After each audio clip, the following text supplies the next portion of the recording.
النهارده هنتكلم عن مدرب زملكاوي قلبًا وقالبًا، كل الزملكاوية ما حدش شَك فيه لحظة ولا في انتمائه ولا في أخلاقه، لعب للزمالك، اعتزل في الزمالك، درّب الزمالك، خد الدوري مع الزمالك، كل الزملكاوية بيحبوه على ما أعتقد.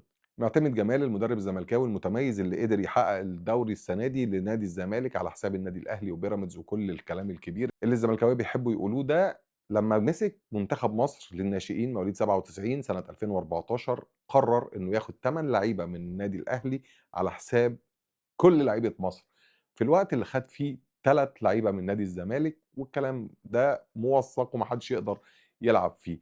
القصة هنا مش إن حسام حسن بيحاول يتودد لجمهور النادي الأهلي، ولا حسام حسن بيحاول يتقرّب لإدارة الأهلي علشان يدخل تاني في زمرة مدربين النادي الأهلي.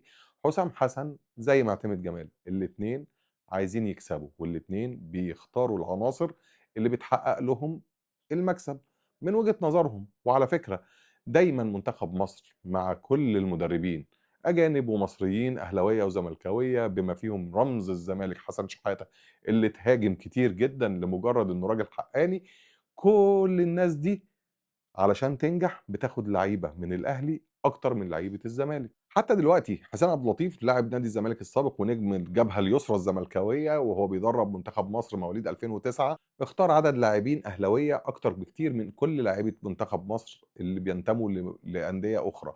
القصة دايما إن الأهلي عنده شخصية البطل، القصة دايما إن الأهلي عنده الشخصية اللي بتقدر تمثل منتخب مصر، عنده القدرة على الاحتكاك الخارجي، عنده القدرة وثقافة الفوز، وده اللي بيحتاجه أي مدرب عايز ينجح. عرفت بقى يا معلم الحدوتة؟